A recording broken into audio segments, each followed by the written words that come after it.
He was the king of New York real estate. She was the ex-wife he'd erased. A temporary scaffolding he'd torn down. At his own lavish gala, Richard Thorne laughed, a champagne flute in hand, and told the entire city she'd be forgotten. He was wrong. Because while he was busy building his empire of glass and steel, he never saw the man watching from the shadows. A billionaire who was about to change the skyline itself. And that man had just one person in mind to help him, the one woman Richard swore the world would never, ever remember. The air at the Metropolitan Museum of Art's Temple of Denver was thick with the scent of money and lilies. It was the annual Thorne Foundation Gala, the absolute pinnacle of New York City's philanthropic calendar. And tonight it was also a coronation. Liora Harris stood in the shadows of a towering Egyptian column, her simple midnight blue gown a stark contrast to the glittering sequins and diamonds that surrounded her. This was her last official duty as Mrs. Thorne. The divorce papers were signed, the settlement a paltry, insulting fraction of the empire she had helped build. Richard Thorne, her ex-husband, was at the center of the room, of course. He was a lion of a man with a predator's smile and a mane of perfectly silvered hair. He was born into wealth but had a street fighter's instinct for acquisition, and he'd acquired a new fiancée, Isabella Vance. Isabella was a decade younger than Liora, a new model, as the Page Six columnists had gleefully called her. She was the daughter of a rival real estate family, making their union less a marriage and more a merger. Liora just had to get through the night. She'd promised her name on the gala's organizing committee, a commitment she'd made a year ago in a different life. Now she just wanted to disappear. And I have to thank my incredible partner. Richard's voice boomed from the stage, silencing the crowd. He raised his glass to Isabella, who glowed beside him. Isabella has shown me what a true partnership looks like. Building a legacy isn't just about blueprints. It's about vision. It's about a future. Liora felt the familiar cold twist in her stomach. That was her word.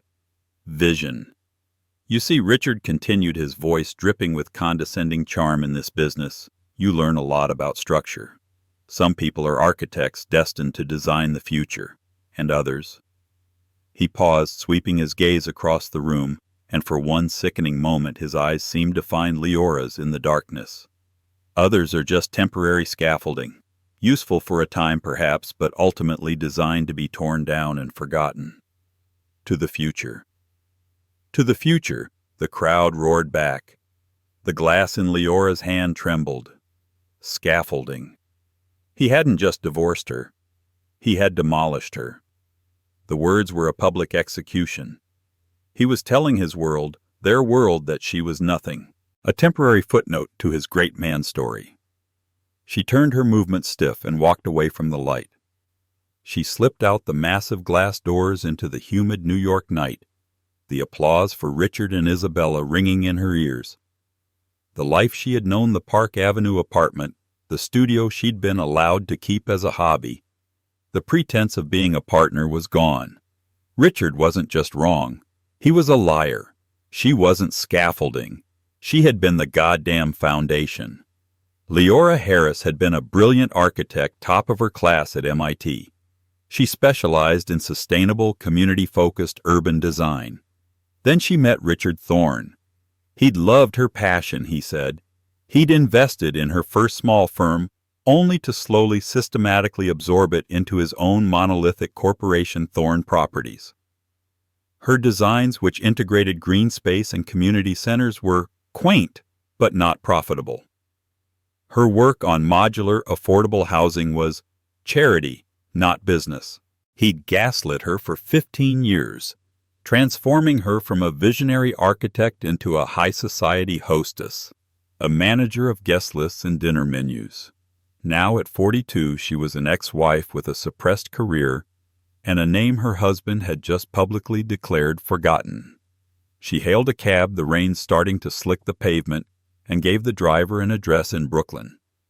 Not to a penthouse, but to a small fifth-floor walk-up she'd rented with the last of her private savings. As the cab crossed the bridge, the glittering Manhattan skyline, a skyline Richard was actively trying to own, mocked her. "He'd be forgotten," she whispered to the foggy window, tasting the salt of a single furious tear. "We'll see about that, Richard. We will see." The next 6 months were a brutal education in gravity. Liora's new life was a cramped studio in Greenpoint, the walls thin enough to hear her neighbors arguing over finances, a sound she'd never once heard on Park Avenue. Her friends from her former life evaporated. The calls stopped. The lunch invitations, which used to fill her calendar, were now replaced by automated rejection emails. "While your portfolio is impressive, Ms. Harris, we are looking for candidates with more recent project experience. We regret to inform you that the position has been filled." Richard's shadow was long. He hadn't just declared her forgotten. He was actively enforcing it. She heard through a former and brave assistant that Richard had put the word out: "Liora is emotional, unstable after the divorce, not ready for high-stakes projects." He was poisoning the well. He wasn't just letting her be forgotten, he was burying her alive. She was taking on freelance drafting work, designing kitchen renovations for dentists in New Jersey, anything to pay the bills.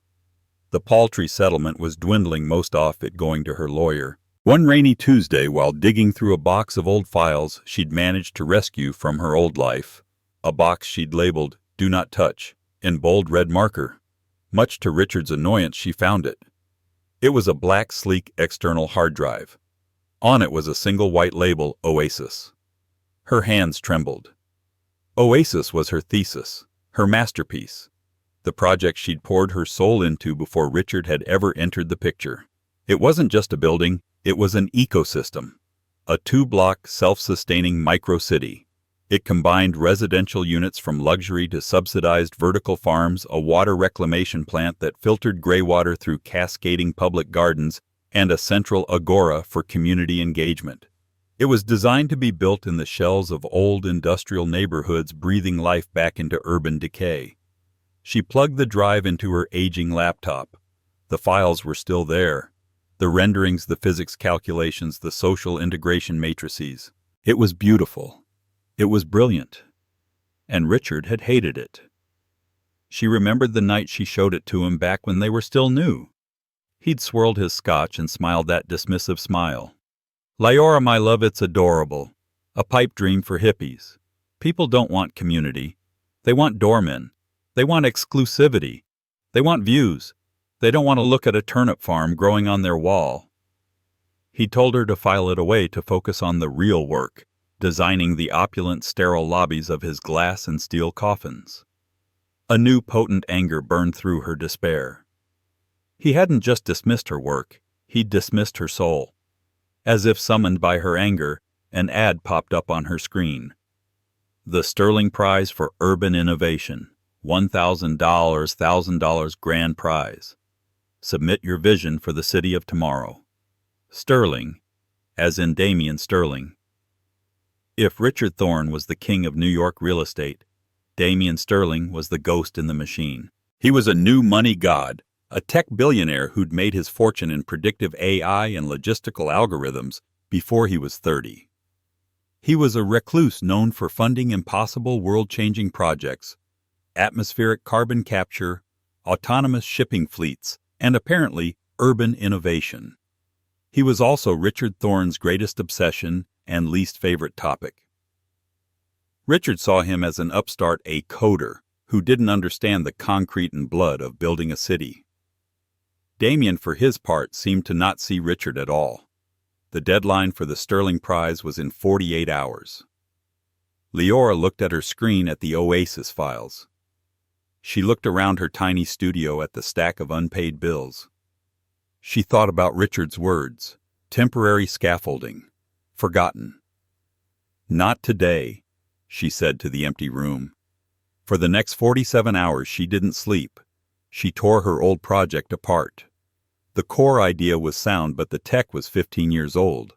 She updated the materials, integrating new self-healing composites. She replaced her old solar models with new transparent photovoltaic glass. She rewrote the code for the AI-driven resource management using principles she'd only read about in Wired. She was no longer just a designer. She was a warrior. She was fueled by rage, cheap coffee, and the desperate primal need to prove to herself that she existed. With 10 minutes to spare, she hit submit. She collapsed onto her small cot, the laptop falling to the floor, and slept for the first time in 2 days, dreaming of cities that breathed. A week later, Liora was in the midst of designing a bathroom renovation for a poodle groomer when her phone buzzed. Unknown number. She ignored it. It buzzed again, insistently. She sighed and picked it up. Liora Harris. Ms. Harris, a crisp, British-accented voice said. This is Ariane Powell, Chief of Staff for Damien Sterling. Leora's heart stopped. She nearly dropped the phone. Yes. Mr. Sterling has reviewed your submission for the Innovation Prize, the Oasis. This was it. The rejection. She braced herself. I understand. It was a long shot. Mr. Sterling finds your central thesis intriguing. Ariane continued as if Liora hadn't spoken. He has some technical questions. He would like to meet with you. Meet like? A phone call. In person. At Sterling Tower. This afternoon. This afternoon? I'm in Brooklyn. I'm not dressed. Liora looked down at her paint-splattered jeans and old MIT sweatshirt. 2 p.m. A car is on its way to you now. It will be there in 20 minutes. The line clicked dead. The entire ride to Manhattan, Liora felt like she was going to be sick. Sterling Tower wasn't a building. It was a statement. It loomed over the Hudson, a sleek, twisting blade of black glass and green terraces that seemed to defy physics. It was the only new high-rise in New York that Richard Thorne hadn't been able to stop, and he hated it. The lobby was silent, futuristic. No opulent marble like Richard's buildings. Just polished concrete living green walls and the quiet hum of technology. Ariane Powell, a woman who looked like she could negotiate a hostile takeover before breakfast, met her at the elevator. They rode up in silence, not in a car, but in a high-speed magnetic lift that made Leora's ears pop. The office was at the very top. It was less an office and more a conservatory. A massive glass-domed atrium filled with trees and sunlight offering a 360-degree view of the city. And there, standing not at a desk but in front of a floor-to-ceiling transparent data screen, was Damien Sterling. He was not what she expected. He wasn't a polished CEO like Richard. He was young, perhaps in his late 30s, with an unruly mess of dark hair, a plain gray t-shirt and jeans. He looked more like a grad student than a billionaire. He didn't turn around. Ms. Harris, he said, his voice quiet but resonant. He was still looking at the screen, which was displaying a 3D rotating wireframe of her Oasis project. Mr. Sterling, thank you for seeing me. This is flawed, he said, tapping the screen. The model zoomed in on her water reclamation system. This filtration matrix, it's optimistic. The particulate load from a residential block this dense would overwhelm these algae scrubbers in 6 months. Liora bristled. The panic evaporated, replaced by the familiar fire of an academic defense. It's not flawed, Mr. Sterling. It's conditional, she shot back, stepping forward. The models are based on standard algae, yes. But if you integrate C. Reinhard Thai strains genetically modified for accelerated bioremediation, which I know your Sterling Bio division has been perfecting, the efficiency increases by 40%. The models hold. Damien finally turned. His eyes were a piercing, intelligent blue. He wasn't smiling, but there was a new energy in his gaze. He walked over to another part of the model. Your social integration matrix, he said, pointing. You're mixing luxury and subsidized units on the same floors. The industry standard which Thorne Properties perfected is pour doors. It's cynical, but it's profitable. Your model invites conflict. My model invites community, Liora countered, her voice rising. The industry standard is what creates urban blight. It creates us and them. My model uses shared central spaces, the gardens, the agora, the rooftop farms as mandatory interaction points. The exclusivity isn't in the door, it's in the idea. You don't live in Oasis to hide. You live there to participate. She was pacing now, energized. Richard, Mr. Thorne, he always said people want exclusivity. He's wrong. People are lonely. They're desperate for connection. They just haven't been given the infrastructure for it. Oasis isn't a building. It's a social algorithm written in concrete and light. She stopped breathless. Damien Sterling was silent for a full minute. He just watched her. He looked from her back to the screen, then back to her. Richard Thorne, Damien said, testing the name. You know him? It wasn't a question. He's my ex-husband, Liora said, her chin high. A flicker of something passed over Damien's face. Understanding pity. No, it was something harder. It was recognition.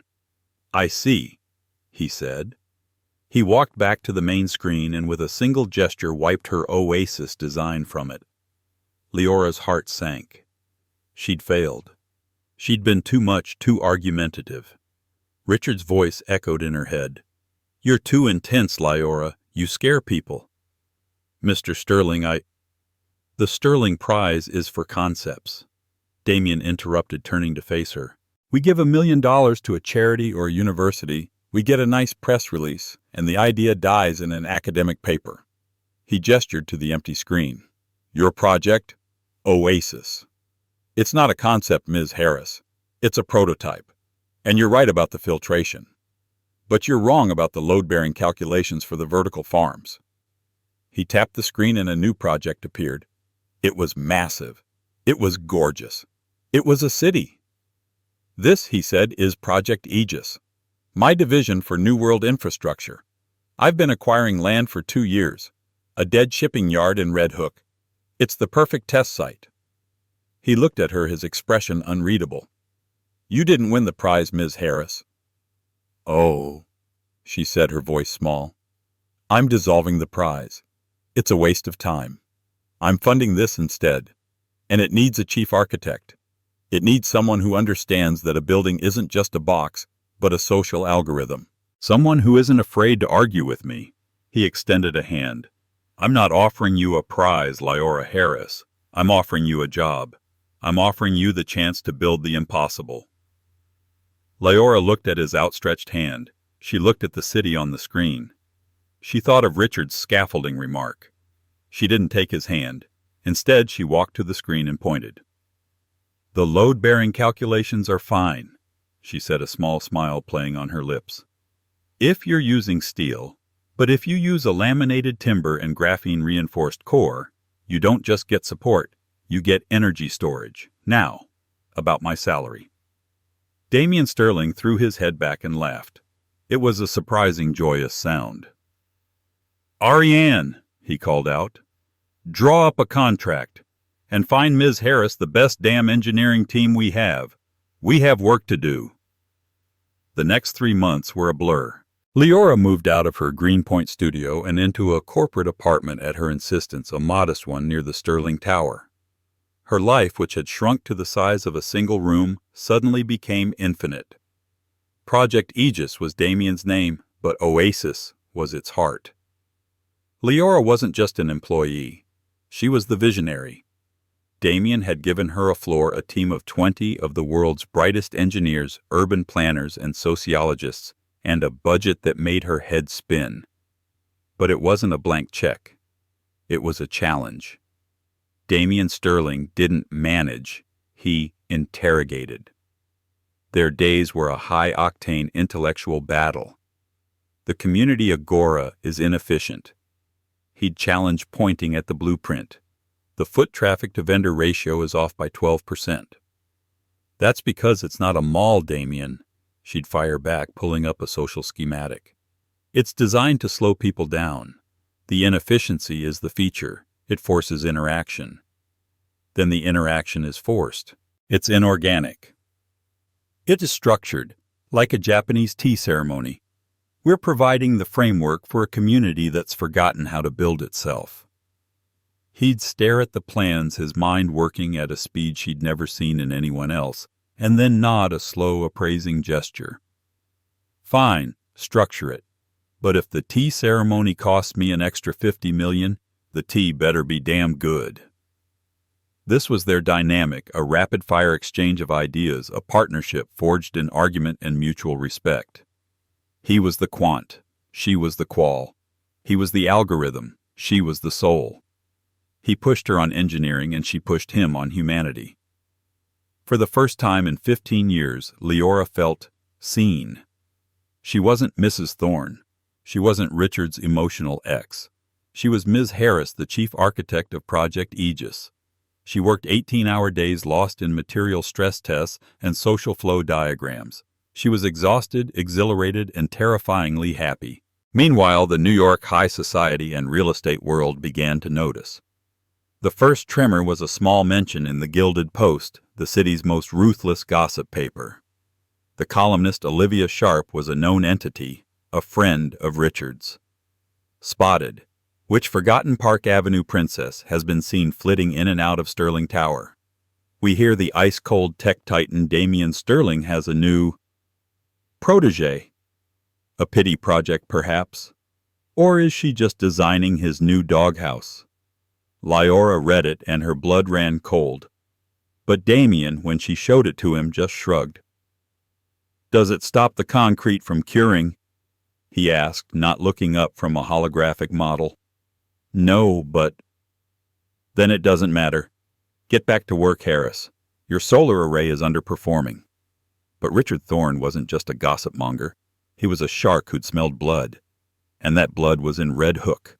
Richard had been trying to acquire the same dead shipping yard for years. He wanted to build Thorne Landing, a complex of luxury high-rises that would block out the sun and price out the neighborhood.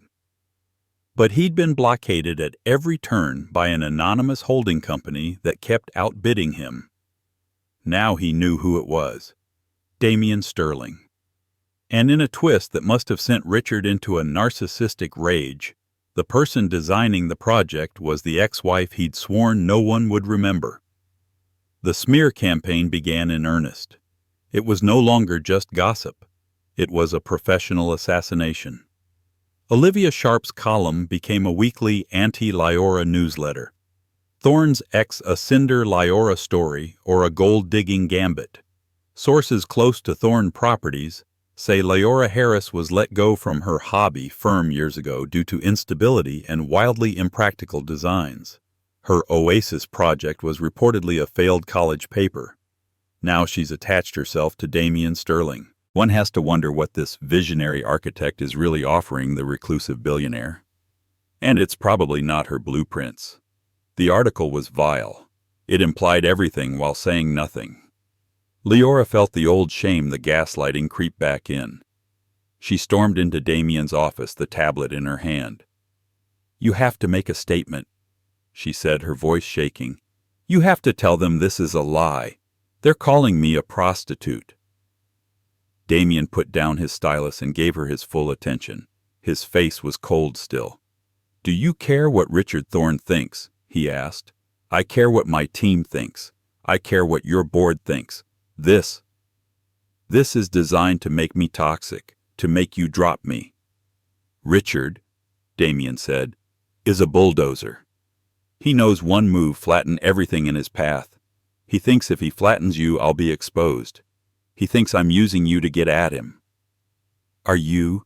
Liora asked the question, hanging in the air. Damien stood and walked to the window, looking down at the city. "Richard and I have been on a collision course for a decade. He builds monuments to ego. I build systems. He wants to own the city. I want to change it. This isn't about him, Liora. It's about the work." "But he's making the work impossible." "No," Damien said, turning back to her. "He's making it necessary. He's reminding us why we're doing this. To beat men like him. To build something that lasts longer than his jealousy." He picked up his phone. "Ariane, cancel my meeting with the Tokyo Fund and clear my schedule. Ms. Harris and I are going dark. We're going to the site." For the next month they disappeared. They worked not from the tower but from a shipping container on the windy, desolate Red Hook site. They refined every detail, argued over every bolt, and redesigned the entire project from the ground up, making it stronger, smarter, and more revolutionary. They also, in the quiet hours of the night, started talking about more than just work. He told her about his childhood, a foster kid who taught himself to code. She told him about her dreams, the ones she'd buried under her marriage. One night over cold pizza, he looked at her, his eyes serious. "He didn't just sideline you, Liora. He was afraid of you. Your work. It's better than his. It's always been better." It was the first time she truly believed it. When they emerged, it was with a finalized Project Aegis that wasn't just innovative. It was a declaration of war. The rumor mill had gone quiet. Too quiet. Liora's absence, coupled with Damien's, had created a vacuum in the New York gossip sphere. Richard Thorne, meanwhile, had taken the silence as a victory. He interpreted their going dark as a retreat. He assumed Damien had finally seen the wisdom in his warnings and had sidelined the unstable ex-wife. Richard, feeling magnanimous in his victory, doubled down. He fast-tracked the announcement for his own rival project, Thorne Resurgence. A gleaming, soulless tower he planned to build right on the edge of the financial district. He secured a major spread in Forbes, proclaiming him the king of the New York comeback. In the article he was quoted, "The future isn't in idealistic community-based fantasies. It's in bold, powerful statements. People want strength. They want a leader, not a committee. This is the new age of the New York Empire." It was a direct shot at Damien's collaborative, community-focused ethos. Liora read the article in the back of a town car, her stomach in knots. She was on her way to the Global Innovator Summit, a massive Davos-like event where the biggest names in tech, finance, and culture converged. "He's baiting you, you know," she said to Damien, who sat beside her scrolling through data on a tablet. "It's not bait," Damien replied, not looking up. "It's a eulogy. He's memorializing an era that's already dead. He's going to be there, front row." "I know. Ariane arranged it." Liora's head snapped up. "You invited him." "He invited himself. But Ariane made sure his seats were optimal for visibility." A ghost of a smile played on Damien's lips. "He thinks today is my keynote on AI algorithms. He's coming to see the coder play with his toys." "And what is today's keynote about?" Liora asked, adjusting the sleeve of her simple, powerfully tailored Armani pantsuit. It was the first time in her life she'd worn armor that wasn't a dress. "Today," Damien said, finally looking at her, his blue eyes locking with hers. "Today is about architecture, the architecture of the future." The auditorium was packed, thousands of investors, journalists, and tech moguls. And just as Damien had predicted, there in the center of the front row was Richard Thorne. He was in his element, holding court, his arm draped around Isabella Vance, who looked bored and beautiful. Richard gave Liora a small, pitying nod as she and Damien were escorted to their seats. It was the nod of a king to a former courtier. "Look at you," the nod said, still carrying the briefcase, still the assistant. Liora's hands clenched, but Damien's hand lightly brushed her elbow, a silent wait. The lights went down. The summit moderator walked on stage. "Ladies and gentlemen, our keynote speaker needs no introduction. He is the man who has redefined predictive AI logistics and bioengineering. Please welcome Damien Sterling." Damien walked onto the stage to thunderous applause. He stood at the center, not behind the podium, but in the open. He looked relaxed, in his element. "Thank you," he began, his voice filling the hall. "We're here to talk about innovation. But for the last 20 years, innovation has been a digital concept. We've built empires in the cloud. We've built worlds inside our phones. But the world we actually live in," he gestured, and the massive screen behind him lit up not with code but with images of bleak, sterile cityscapes. Glass towers, empty plazas, the homeless huddled in the shadows of multi-million-dollar condos. "The world we live in is failing. We've been sold a lie. That progress means privatization. that community is inefficient, that the only purpose of a skyline is to show off wealth. In the front row, Richard Thorne, who had been checking his phone, looked up. His smile faltered. This was not a speech about AI. We've been led by men who build monuments to their own egos. Damien continued, his voice growing stronger. Men who see concrete and steel as weapons of acquisition. Men who build poor doors and call it market segmentation. Men who value a view more than a vision. A low murmur went through the crowd. This was an ambush. These men, Damien said, his gaze sweeping the front row, call themselves architects of the future, but they are just temporary scaffolding. Liora gasped. He was using Richard's own word.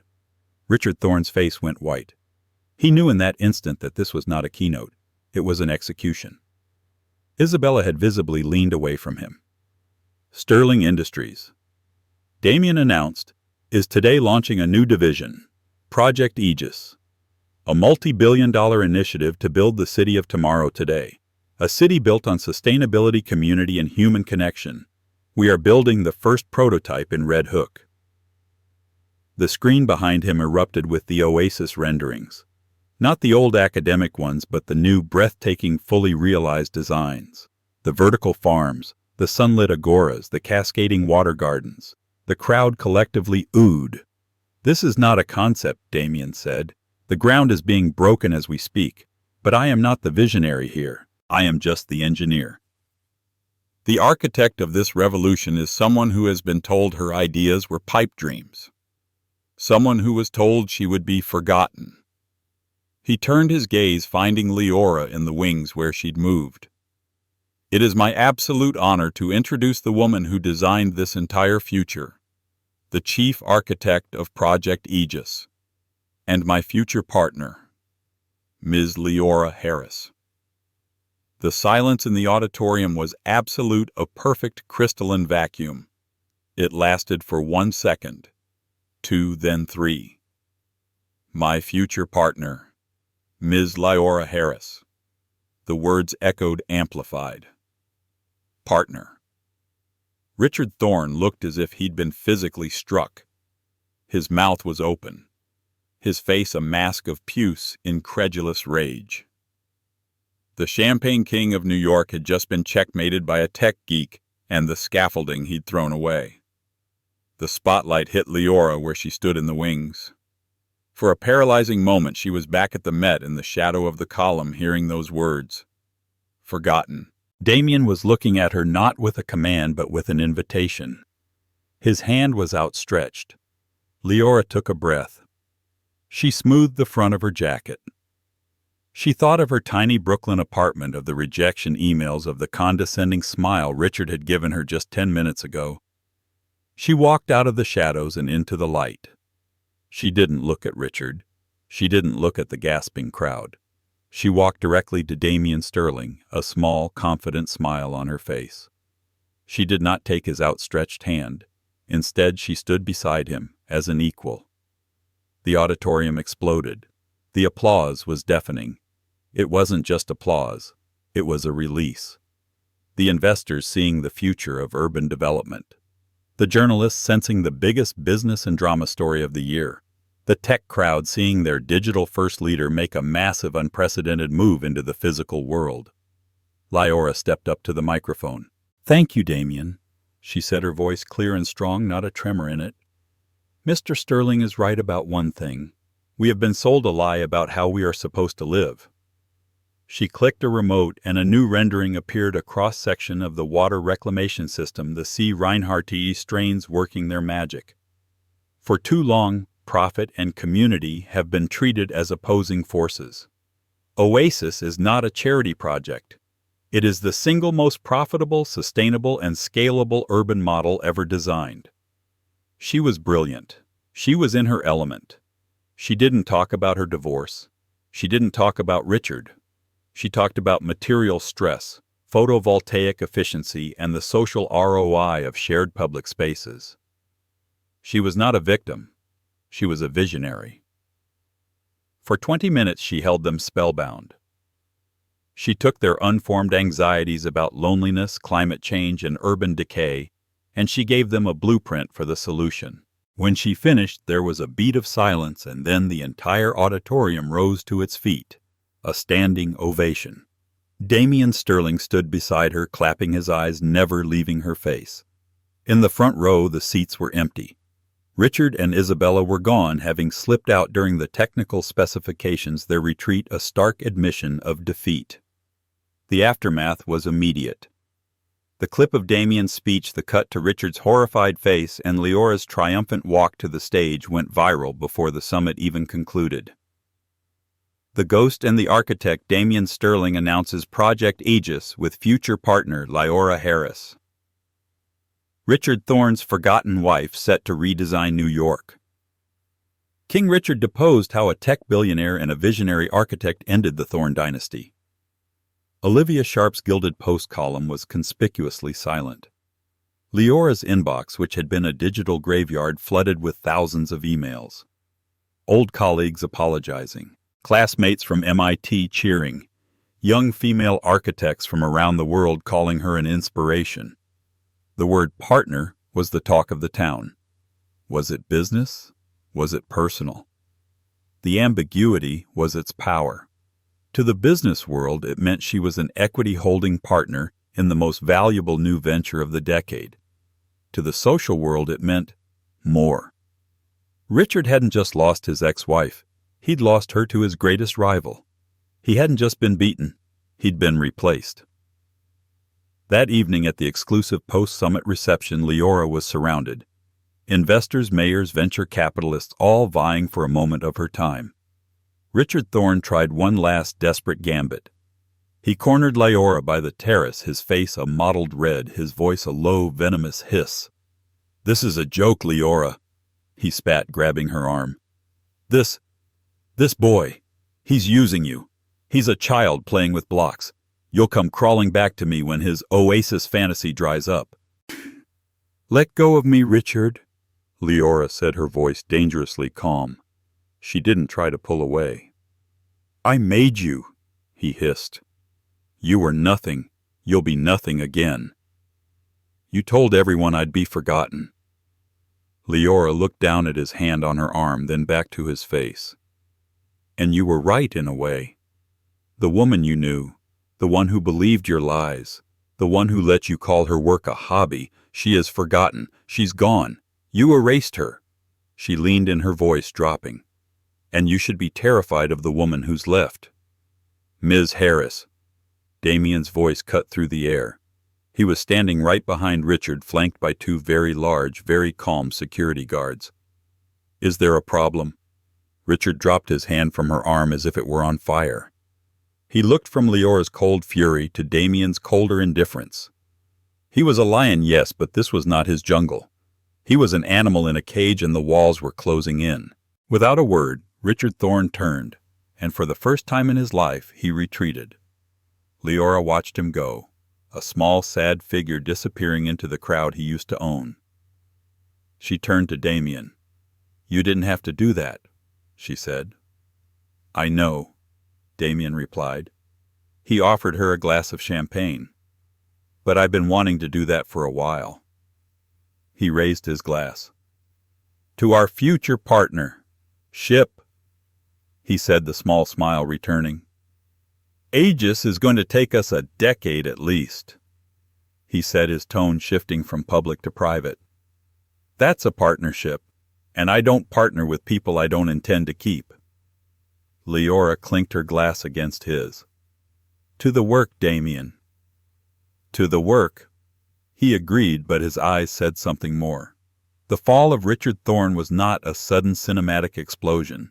It was a slow, agonizing bleed, a death by 1,000 paper cuts, each one delivered by the market he claimed to command. His Thorne Resurgence project, the monument he had staked his name on, became a public joke. After the summit, Resurgence sounded less like a comeback and more like a desperate plea. His primary investors, a consortium of international bankers who cared for nothing but the path of least resistance to profit, began to pull their financing. They didn't call Richard personally. They had their people send sterile, legal-heavy emails. The message was clear: your brand is toxic. We're moving our capital to the Aegis model. Forbes, the same magazine that had crowned him king, ran a follow-up piece titled "The Scaffolding King: How Ego Toppled an Empire." Even Olivia Sharp, the Gilded Post columnist who had been his loyal attack dog, turned on him. Seeing which way the wind was blowing, she wrote a scathing eulogy for his career, painting him as a relic, a dinosaur of development who couldn't adapt. She praised with sickening, sycophantic zeal the breathtaking, human-centric vision of Liora Harris. The final personal humiliation came not from the market, but from the merger. Isabella Vance arrived at his office not in tears, but in a crisp, steel-gray business suit, her father's lawyer in tow. She placed the offensively large engagement ring on his desk. "The terms of our family's prenuptial merger," she said, her voice as cool as the diamond she was abandoning, "were contingent on a brand synergy that is no longer viable." "This is a temporary setback, Isabella." Richard had blustered, the old roar sounding more like a wheeze. "This is a paradigm shift, Richard," she corrected him, picking a piece of lint from her sleeve. "And you are on the wrong side of it. The Vance family is officially exploring a partnership with Sterling's Aegis initiative. Good luck with your resurgence." But the true execution, the public guillotining, happened at City Hall. The Red Hook waterfront contract was up for its final vote. Richard, looking haggard and visibly smaller in his bespoke suit, made a desperate, rambling presentation based on tax revenue and exclusive luxury. He sounded like a man from another century. Then Liora and Damien took the floor. They didn't talk about luxury, they talked about life. They presented hard data on air quality, community health, and long-term economic stability. Liora, in a striking midnight blue dress, the same color she'd worn when she was invisible at the Met, spoke with a passion and precision that was mesmerizing. She wasn't just building a complex, she was solving a city's problems. The city council's vote was unanimous. The Thorne proposal was rejected. The Project Aegis master plan was approved. The cameras zoomed in on Richard Thorne's face as he sat frozen. A man turned to stone while the room erupted in applause for the woman he swore would be forgotten. 1 year later, Liora stood on the rooftop terrace of the first completed Aegis module. It was no longer a blueprint. It was real. The air up here was different. It was soft, carrying the scent of lavender and thyme from the massive planters that lined the roof, not the usual New York miasma of exhaust and hot pavement. Below her, the central agora was bustling. It was 5:00 p.m. and the space was flooded with life. She watched a group of children run laughing from the community daycare toward the central fountain, which cascaded with the building's own reclaimed and purified water. Residents, a mix of artists, bankers, young families, and seniors, just as she'd designed, mingled at a farmer's market, buying produce grown in the vertical farms that made up the tower's southern face. The sound wasn't the shriek of traffic. It was the hum of 1,000 small, connected lives. It was alive. It was breathing. It was hers. The heavy door to the roof opened with a soft, hydraulic sigh. Damien stepped out, a blueprint roll tucked under his arm. He'd traded his T-shirts for more architect-friendly button-downs, but his hair was still an unruly mess, as if he'd been running his hands through it all day. "The air quality sensors on level 12 are reading 15% cleaner than the simulations predicted," he said, foregoing a hello. That was their hello. "Your algae is overperforming. The bioremediation matrix is too efficient." "I told you the C. Reinhardti strains would work," Liora said, smiling. She leaned back against the railing, looking out over the new skyline they were building together. Their building was a living green heart amidst the cold glass and steel canyons. "It's nice to be right." "It's expensive to be that right," he countered, but the smile in his eyes gave him away. "The accelerated growth means we have to adjust the harvesting schedule for the biomass converters." "A good problem to have," she mused. He came to stand beside her, not too close, but in her space, their shoulders almost touching. They looked out over the city. "So, Damien said, his voice shifting from professional to something else. I just got off the phone with the City of London. They want one. Right on the Thames. Paris wants to replace a defunct industrial park in the 13th. And Singapore? Singapore wants to build 3. We'll be busy, Liora said, a quiet thrill running through her. For the rest of our lives, probably, he said. He was quiet for a full minute, just watching the sunset reflect off the photovoltaic glass of their own creation. The silence between them was comfortable, charged with a year of shared 18-hour days of arguments over structural steel and a victory celebrated with bad takeout on messy blueprints. You know, he said, his voice softer, I've been thinking about the summit that day. Liora turned to look at him. It's hard to forget. That was a high-risk maneuver, he said almost to himself, his gaze fixed on the horizon. Future partner. It was the truth, but it wasn't the whole truth. Liora's heart did a strange, slow roll. She'd spent a year analyzing that word. It had been her shield, her reintroduction to the world. It had been her armor. I knew what Richard had said about you, Damien continued, finally turning to meet her gaze. I'd read every article. I'd seen the scaffolding quote. He was trying to define you as a temporary attachment to him. He was erasing you. He stepped closer. I couldn't let that stand. But a simple press release, a Sterling Industries is proud to hire, wouldn't have worked. It would have been a footnote. He would have spun it as me picking up his cast-offs. I had to do something. Seismic. I had to rebrand you in the public eye in a single sentence. I had to sever Thorne from Harris with a sword. So you used partner, she said, her voice quiet. I used partner, he confirmed. I needed the world to know in no uncertain terms that you were not his forgotten anything. You were mine, professionally speaking. Professionally speaking. She repeated, a small smile playing on her lips. It was the most ruthless, brilliant, and arrogant PR move I've ever seen. You didn't even ask me. No, I didn't. He admitted, a rare flicker of vulnerability in his eyes. It was a presumption. I was betting on the fact that you, the architect who designed this, he swept his hand toward the living building around them, would understand that sometimes you have to tear down the old foundation to build something true. She had understood. In that moment on stage, she had understood everything. But, he continued, and his voice dropped lower, it's been a year, Liora, a year of this. The project is stable. The world is convinced. London can wait. Paris can wait. And I am, as you frequently pointed out, not a patient man. Not about the things I truly actually want. He took her hand. It wasn't a grab like Richard's had been, a gesture of ownership. It was a question, his fingers lightly, respectfully entangling with hers. I don't just want to build cities with you, Liora Harris, he said, his blue eyes intense and completely terrifyingly sincere. That's the business partnership. And it's the best one I've ever had. I respect your mind more than anyone I've ever met. Damien. But I'm also interested in the other definition of partner, the one the gossip columns were hoping for, the one Richard was terrified of. He gave a short, self-deprecating laugh. I'm a data-driven man, Liora, and all the data, every piece of it, points to this, to you. Liora looked at this brilliant, intense, impossible man, the man who hadn't saved her. He hadn't been a knight in shining armor. He had been a mirror showing her the strength that was already there.